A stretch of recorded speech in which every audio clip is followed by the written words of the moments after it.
The night on Virella the 4 was silent, too silent for Captain Elias Reed. The human outpost was built on the edge of a glowing forest, where every leaf shimmered like liquid glass under the twin moons. The alien world looked peaceful, but Elias had seen enough war to know that peace was often a lie told by tired souls. He sat on his bunk, the dim light of his datapad reflecting off the scars on his hands. Messages from Earth flickered before him, news of rebuilding, of peace treaties, of a new alliance with the Zalathi Empire. It should have made him happy.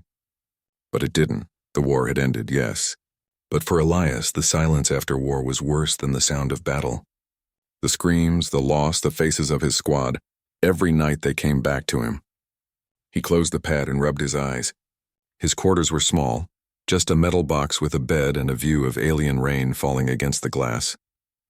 Outside, the neon lightning of Virella danced across the sky. Then, without warning, the door to his room clicked open. Elias's body tensed. Years of soldier instinct kicked in. His hand reached for the pulse pistol on his table before his mind even processed what was happening. The door slid open halfway and someone stepped inside. Slow, careful, almost hesitant. At first he thought it was a mistake. A technician maybe, but when the figure stepped into the light, Elias froze. She wasn't human. Her skin glowed faintly silver blue like moonlight on water. Her long hair shimmered in soft waves, and her eyes, those deep violet eyes, seemed to see straight through him. She wore the simple combat cloak of a Zalathi warrior, the same race humanity had fought for 7 long years. Her name came to his mind instantly. Aelira. He had seen her once, at the signing of the peace treaty, standing among her kind like a ghost in silver armor. She had been the first Zalathi emissary to reach out to humans without a weapon. Now she was here in his room at midnight. "Aelira," he said quietly, disbelief and warning in his tone. "What are you doing here?" She didn't answer right away. Her eyes stayed on him, calm but filled with something he didn't understand. Then slowly she reached up and unclasped her cloak. The fabric slipped from her shoulders and fell silently to the floor. Elias's breath caught, not because of what she revealed, but because of what it meant. Her body bore marks, scars, burns, old wounds just like his. Some healed, some still raw. She stood before him not as an alien, not as an enemy, but as someone broken in the same way he was. Without a word, Aelira crossed the room. Her movements were graceful but trembling. She stopped in front of him, eyes glistening. And then, without asking, she leaned forward and lay across his chest. Elias froze. He could feel her heartbeat against his ribs. Fast, nervous, alive. The scent of her skin was strange, metallic and sweet like rain on stone. His mind screamed to move, to speak, to stop this impossible moment. But his heart? His heart went quiet for the first time in years. "I couldn't sleep," Aelira whispered, her voice shaking. "They said humans forget pain quickly, that you move on. But I saw you that day during the ceasefire. I saw the pain in your eyes. It was the same as ours." Elias stared at the ceiling, his throat tight.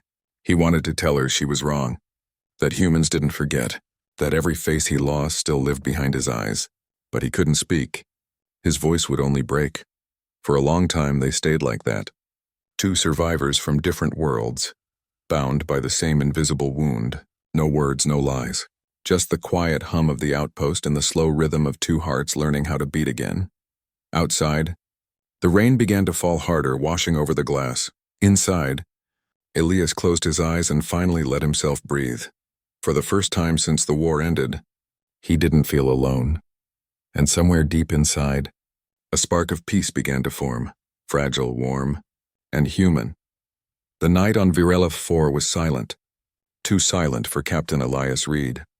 The human outpost was built on the edge of a glowing forest, where every leaf shimmered like liquid glass under the twin moons. The alien world looked peaceful, but Elias had seen enough war to know that peace was often a lie told by tired souls. He sat on his bunk, the dim light of his datapad reflecting off the scars on his hands. Messages from Earth flickered before him, news of rebuilding, of peace treaties, of a new alliance with the Zalathi Empire. It should have made him happy. But it didn't. The war had ended, yes.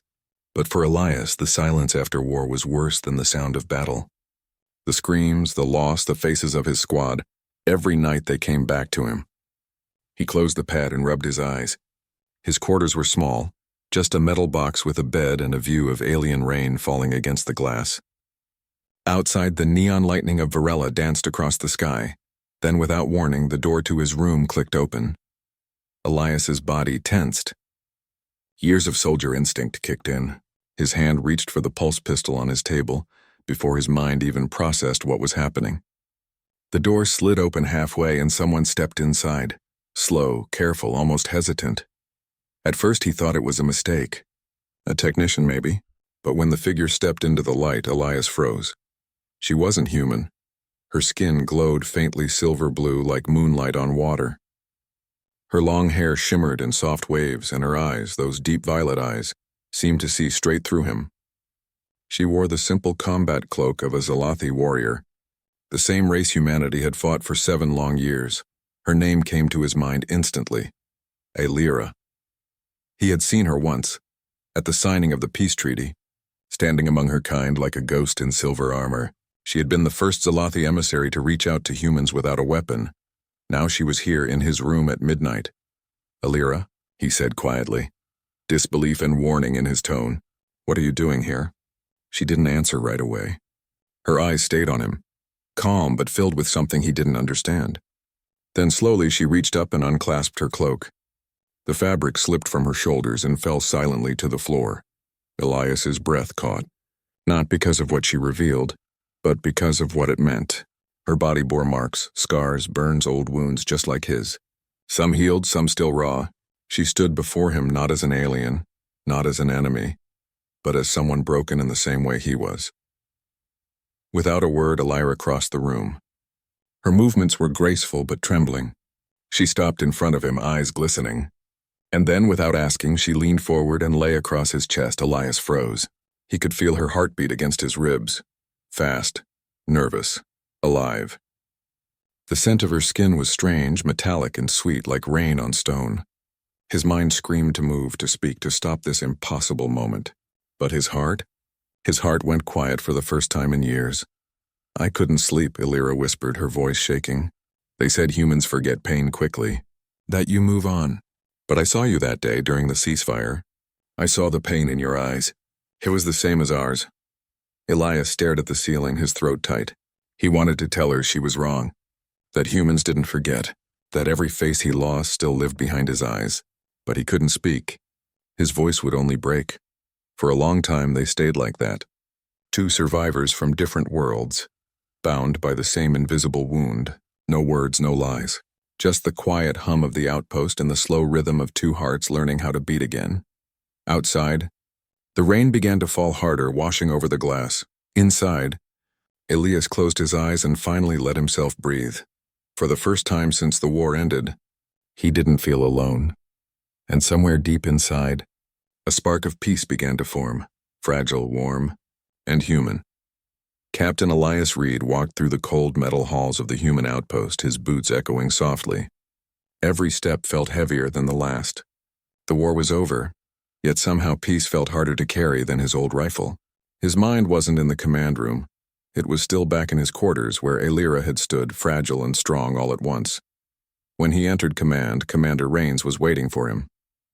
The man's face was all sharp lines and discipline, the kind of soldier who had buried emotion long ago. "Captain Reed," Rains said, not looking up from his screen, "we've got reports from Zalathi territory. A rebel cell refused to accept the peace. They're targeting both human and Zalathi convoys. We're being asked to assist in neutralizing them." Elias nodded, forcing his voice to stay steady. "When do we leave?" 2 days. You'll lead the strike team." Rains finally looked up, studying Elias's face. "You all right, Captain? You look distracted." "I'm fine, sir." "Good. Keep it that way. The Zalathi are our allies now, but not everyone here is ready to trust them. One mistake could light another war." The words hit Elias hard. If Rains ever found out that a Zalathi woman had spent the night in his room, his career and maybe the peace would be over. He saluted and left, the weight of secrecy pressing on him like gravity. When he returned to his quarters, the lights were dim again. The room smelled faintly of ozone and rain. Aelira was sitting by the window, her knees pulled to her chest. watching the alien sky shift from blue to gold. She turned her head as he entered, a small smile tugging at her lips. "You came back?" she said softly. "I said I would," he replied, trying to sound calm though his chest felt tight. Elira studied him quietly. "You look troubled." "Command gave me orders. There's a rebel group, humans and Zalathi both, trying to destroy the treaty." He paused, watching her reaction. "We have to stop them." She lowered her gaze. "Yes. I heard whispers. There are those among my people who hate this peace. They call humans unworthy. They call me a traitor for speaking your language." Her voice cracked slightly and Elias felt something twist inside him. "You did what was right," he said firmly. "You tried to end the killing."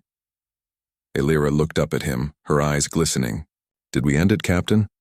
Or just pause it until someone finds a new reason to hate?" Elias didn't have an answer. He walked closer and sat beside her. The silence between them was heavy, filled with everything words couldn't fix. After a while, Elira spoke again, her tone softer. "When I lay beside you last night, I wasn't trying to tempt you," she said quietly. "I just wanted to feel something alive again. I wanted to remember that I still had a heart." Elias looked at her, his chest tightening. "You don't have to explain." "But I do," she whispered. "Because you're human, and I don't want you to think it was weakness, it was hope." He didn't know what to say. For a soldier who had survived fire and death, words had never been harder. He reached out slowly, his hand brushing hers. Her skin was cool, almost electric, and the small contact sent warmth rushing through him. They sat there quietly, watching the first drops of evening rain hit the glass. The sound was gentle, steady, like a heartbeat. "I'll be gone in 2 days," Elias said after a moment. "We're hunting the rebels." "Then let me come," Elira said suddenly. He turned to her in shock. "What? No, it's too dangerous." "War doesn't scare me, Elias," she said, her voice firm. "Losing what little peace we have does." Their eyes met, two soldiers from worlds apart, bound by pain and something neither dared name. Elias finally sighed. "I'll see what I can do," he said quietly. Elira smiled faintly, her eyes softening. "Then I'll wait, like last night." Quietly. He stood to leave, but before he reached the door, her voice stopped him. "Captain," she said gently, "don't let them turn you back into a weapon. Not again." Elias paused, his throat tight, and nodded without looking back. When the door closed behind him, Elira whispered into the empty room, "Because weapons can't love. But maybe, just maybe, humans still can." The next morning on Varela 4, the air felt heavier than usual. The sky above the forest shimmered, with strange lights, static from the energy storms that swept across the planet. Inside the outpost, soldiers moved quickly, preparing for the mission. Their faces were focused, their eyes tired. Peace had never been comfortable. Captain Elias Reed stood in the armory checking his gear. Every motion was automatic, charging packs, scanning maps, loading weapons. His hands were steady, but his heart wasn't.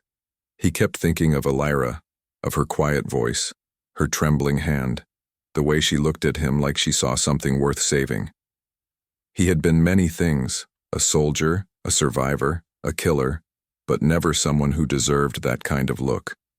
As he secured his rifle, the sound of soft footsteps made him turn. Elira stood at the doorway wearing a light tactical suit made of flexible silver armor. It fit her like second skin, glowing faintly where the light touched it. She looked both fierce and fragile. "You shouldn't be here," Elias said, his voice low. "And yet here I am," she replied calmly. "I spoke to the Zalathi delegation. They allowed me to assist as liaison. Officially, I'm here to guide your team through Zalathi territory." He frowned. "Unofficially?" She smiled sadly. "To make sure you come back?" Elias sighed, rubbing his face. "You're going to get yourself killed." "I already almost did," she said softly. But at least this time, it will mean something. Her eyes met his, and for a moment all the noise of the base seemed to fade away. There were no species, no ranks, no treaties, just two hearts that had forgotten how to beat without pain. The transport shuttle lifted off soon after, heading toward the storm-covered valleys where the rebel cell had last been seen. The crew sat silent, the hum of the engines filling the air. Across from Elias, Elira stared out the window at the burning horizon. The rain outside wasn't water. It was metallic dust that shimmered as it fell. He studied her face. How calm she seemed despite everything. He wanted to say something, to ask her why she risked herself again. But words felt heavy in his throat. When the shuttle landed, the storm greeted them with violent wind and crimson lightning. They moved quickly, 6 humans and 1 Zalathi, stepping into the ruins of an old communication hub. Elira's senses were sharper than any human's. Her eyes flickered faintly as she scanned the broken walls. "They were here," she said. "Not long ago." "Spread out," Elias ordered. "Check for traps." Minutes passed in tense silence. The team moved cautiously, scanning corners, checking every shadow. Then, from somewhere deep within the ruins, came a faint metallic sound. A click. "Get down," Elias shouted. The explosion tore through the corridor. The blast threw him backward, slamming him into the ground. The air filled with dust, fire, and the echo of screams. His ears rang. He tried to move, but pain shot through his arm. Through the haze, he saw Elira running toward him, her cloak torn, her skin glowing with small cuts. "Elias," she cried, pulling him up. "You're hurt," he groaned. "I've been worse." She pressed her hand against the bleeding wound, and her palm began to glow faintly. A warmth spread through him as the wound slowly closed. Her voice was soft, trembling. "You humans always think you're made of iron." He tried to smile. "We just hide the pain better." Her eyes softened. "No, you endure it better." Before he could answer, movement flickered in the smoke. Shadows approaching, armed and ready. "Rebels," Elias whispered.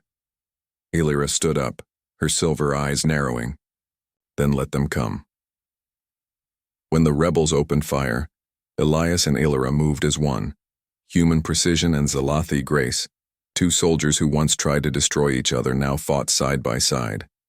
Blaster light flashed across the ruins, painting their faces with fire.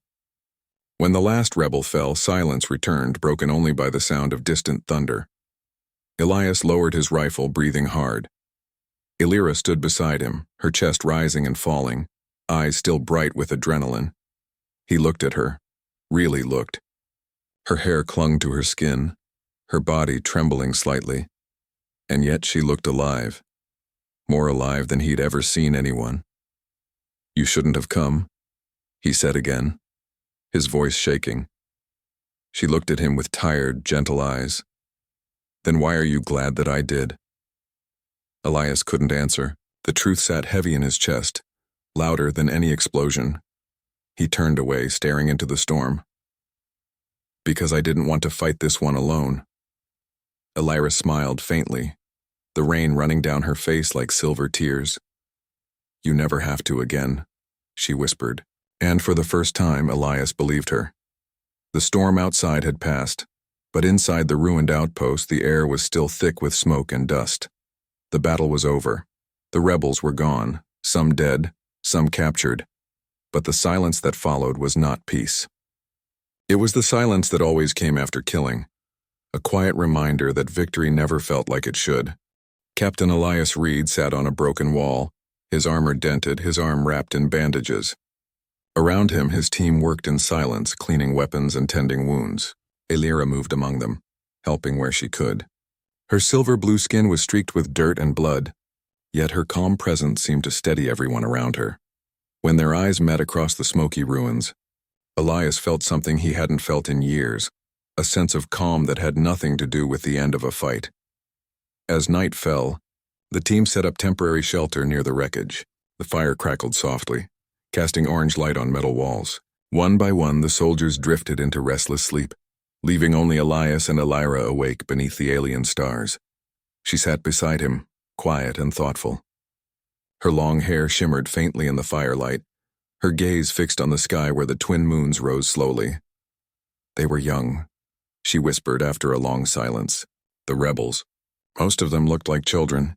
Elias nodded slowly. They believed in something. That's what makes them dangerous. Alira's voice softened. And what do you believe in, Captain? He looked down at his hands, scarred, rough, and tired. Once I believed in orders.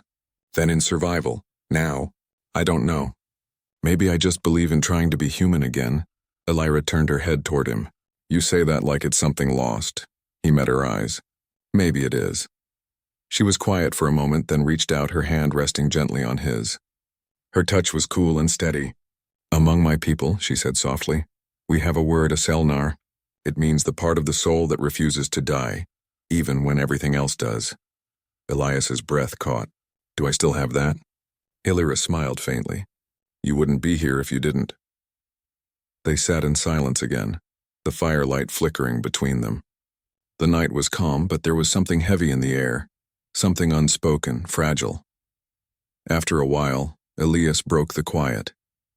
When the war ended, I thought it would be easier, he said. But peace feels harder. At least during battle, you know who the enemy is. Illyra nodded slowly. Peace makes you face yourself. That's why many can't stand it. He looked at her, studying her face. And what about you, Illyra? What do you face? Her lips trembled slightly before she answered. The faces of those I killed. The ones I couldn't save. My people see me as a traitor for working with humans. And your people see me as a reminder of the enemy. Sometimes I don't know where I belong anymore. Elias's chest ached at her words. He reached up and brushed a strand of hair from her face. You belong here, he said softly. Right now. With me. She looked into his eyes, and for a long moment neither spoke. The distance between them disappeared. Not with words, but with understanding. Then gently she leaned her head against his shoulder. Elias didn't move. He could feel her heart beating softly against him, steady and real. He closed his eyes, letting the warmth of her presence wash away the cold edges of war that still clung to him. You humans, she whispered. You feel everything so deeply. It's what makes you strong. He smiled faintly. Sometimes it just makes us bleed longer. She tilted her head up, her voice trembling. Maybe that's why I'm drawn to you. Because you still care. Because you still feel. Her words hit him harder than any bullet. He didn't answer. He didn't have to. The silence between them was enough. The fire crackled softly. The stars shone brighter. And for the first time since the war began, neither of them felt like soldiers. They were just two souls, broken but breathing, sitting together under a sky that didn't care where they came from. Elias wrapped his arm around her gently. Maybe, he whispered. This is what peace really looks like. Illyra closed her eyes and smiled faintly. Then let's not lose it. And under the alien moonlight, with scars and silence between them, they both knew they had already begun to heal. The morning came softly, with a pale golden light breaking through the clouds. The storm had passed, leaving behind the calm scent of wet earth and cold metal. Captain Elias Reed opened his eyes slowly, his body aching from the battle but his heart strangely light. He turned his head and saw Illyra sitting nearby, her eyes closed, her hands resting in her lap. The faint blue glow of her skin shimmered as the light touched her. She looked peaceful, almost fragile. For a long time, Elias just watched her breathe. It felt like a quiet miracle that she was still here, that they both were. When she noticed him awake, she smiled softly. You didn't sleep long, she said. Couldn't, he replied. Too much noise in my head. Illyra nodded slowly. You humans always carry your ghosts with open hands. My people, we hide them. But sometimes I think your way is braver. Elias gave a tired smile. There's nothing brave about not being able to forget. She looked at him for a moment, then said quietly, You remember because you loved. That is not weakness. Her words hit something deep inside him. Love. It had been so long since he even let himself think about that word. On the battlefield, love was a memory, not a reality. But sitting here beside her, he could feel something. Gentle, unfamiliar, but alive. They packed their gear and began the journey back to the human base. The land was quiet now, filled with strange alien flowers and the faint sound of wind moving through the ruins. Illyra walked beside him, her long hair waving in the breeze. her steps light and graceful.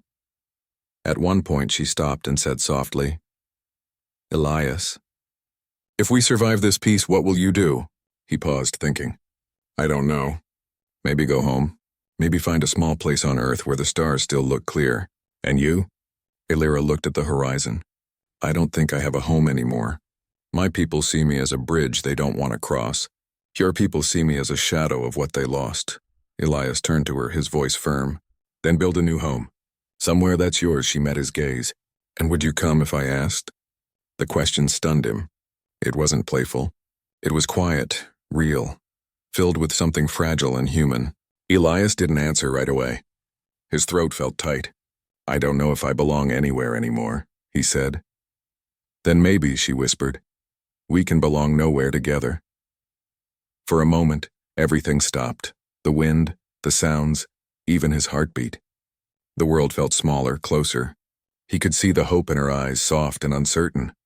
Before he could reply, his communicator beeped sharply. A voice came through, tense and urgent. "Captain Reed, report immediately. We've detected a signal. Someone's tracking you." Elias's expression hardened instantly. He scanned the ridge around them, instincts waking again. "We have to move," he said. Elira nodded, her body tense. "They found us." They ran through the ruins, boots kicking up dust, hearts pounding. The air grew heavy, the light dimming as storm clouds gathered again. Elias could hear the faint hum of drones, rebel machines scanning for movement. They reached the old communications tower just as the first drone appeared. Elias raised his rifle and fired, the blast lighting up the air. The drone exploded, raining sparks across the stone. "More incoming," Elira shouted. They took cover behind fallen walls, firing side by side. The storm howled around them, turning the battlefield into a blur of light and shadow. And through it all, Elias could hear her voice calling to him, calm and sure, guiding him like a steady light. When the last drone fell, silence returned once more. They stood panting in the rain, the ground around them glowing faintly from the energy fire. Elira turned to him, her face streaked with rain and dust. "You humans," she whispered, "you never stop fighting." He lowered his weapon, his breath shaky. "Neither do you." For a long moment they just stood there. Two survivors in the storm, two hearts that had forgotten what peace felt like. Then, without thinking, Elias stepped closer and placed his hand on her cheek. Her skin was cool, her eyes soft. "Elira," he said quietly, "I don't know what this is, but I don't want it to end." Her voice trembled. "Then don't let it." The rain fell harder, washing away the dirt and blood, leaving only the two of them, standing close, breathing the same air, alive. In that broken, beautiful moment, they didn't see themselves as soldier or alien, human or Zalathi. They were just two souls trying to find light after too much darkness. And for the first time, Elias realized maybe humanity's greatest strength wasn't power or courage or victory. Maybe it was the ability to love even after everything burned. The war ended quietly. No grand speeches, no celebrations, just silence. The humans and the Zalathi had both lost too much to cheer. The skies that once burned with plasma fire were now filled only with ash and memory. Captain Elias Reed stood at the edge of the field where the final battle had taken place. The ruins stretched out for miles, broken ships, shattered walls, and the bones of two species that had nearly destroyed each other. Beside him stood Elira, her silver eyes reflecting the pale light of the dawn. The storm had passed and the air felt cold but alive. She wrapped her long cloak tighter around herself, looking toward the horizon where the first peace banners were raised. "It's over," she whispered. Elias nodded slowly. "It doesn't feel like victory." "It never does," she said softly. "Peace is just the sound left when the guns fall silent." They both stood there for a long time, watching the light spread. The quiet was heavy but peaceful, like the first breath after nearly drowning. The next few days passed in a blur of rebuilding. Humans and Zalathi worked together for the first time, side by side, mending walls and planting seeds where craters once stood. Trust came slowly, like a wounded creature, but it was there. Small gestures, shared food, silent understanding. Elira became a bridge between their worlds. She spoke for her people when words failed, and listened when humans could not find the courage to speak. She carried both burdens without complaint. Elias watched her from afar sometimes, realizing how deeply she had changed him. She was no longer just an alien commander. She was a part of his story, a part he didn't want to lose. One evening, as the sun sank behind the ruined towers, she found him sitting alone near a burned-out transport. His hands were stained with oil and dust, fixing an old comm device. "You still try to fix everything," she said with a faint smile. He chuckled. "It's what humans do. We break things, then we spend our lives trying to repair them." She knelt beside him, her presence quiet and steady. "And sometimes you fix more than machines." Their eyes met. The golden light of sunset touched her face, making her look almost human for a moment. The world around them felt still, like time itself was holding its breath. "Elira," he said softly, "when this is done, when they don't need us anymore, what will you do?" She hesitated, then looked down. "I was hoping you'd ask me to stay." Elias's hands froze mid-motion. He looked at her, his voice rough with emotion. "And if I did?" She smiled, small and sad. "Then I would." The silence that followed said everything words couldn't. That night, rain began to fall again. Elias lay on his bunk, half asleep, the sound of distant thunder echoing softly. He didn't hear the door open, but he felt the air shift. He opened his eyes to see Elira standing in the dim light. Her expression was unreadable, her eyes shining like liquid silver. Without a word, she stepped forward. She let her cloak slip from her shoulders, the fabric pooling silently at her feet. Her markings glowed faintly in the dark, a quiet language of trust and emotion. Then she lay down beside him, her head resting gently against his chest. For a long moment, neither spoke. There was no need. Her heartbeat was slow and steady against his own, like two rhythms finding balance after chaos. "I don't understand you humans," she whispered finally. "You love like it's both a wound and a prayer." Elias smiled faintly, his hand resting over hers. "Maybe that's why it matters." The night deepened, rain tapping softly on the metal roof. Around them, the camp slept, unaware that something far greater than peace had been born. A bond between two souls who were never meant to meet, yet somehow did. When morning came, the sun rose red and brilliant across the broken world. The air smelled of new beginnings. Elira stood beside him as they looked over the valley below, where human and Zalathi children were planting the first trees of the new world. She turned to him and said, "Do you think they'll remember us?" Elias looked out at the horizon. "They don't need to," he said quietly. "As long as they remember what we stood for." She smiled, leaning her head gently against his shoulder. "Then it was worth it." And in that moment, standing among the ruins of yesterday and the promise of tomorrow, they both understood what it meant to be human. It wasn't about blood, or race, or the shape of one's hands. It was about choosing love, even after the fire. And as the wind moved softly through the valley, carrying the scent of new life, Elias whispered, almost to himself, "She slipped into my room, dropped her walls, and lay across my heart.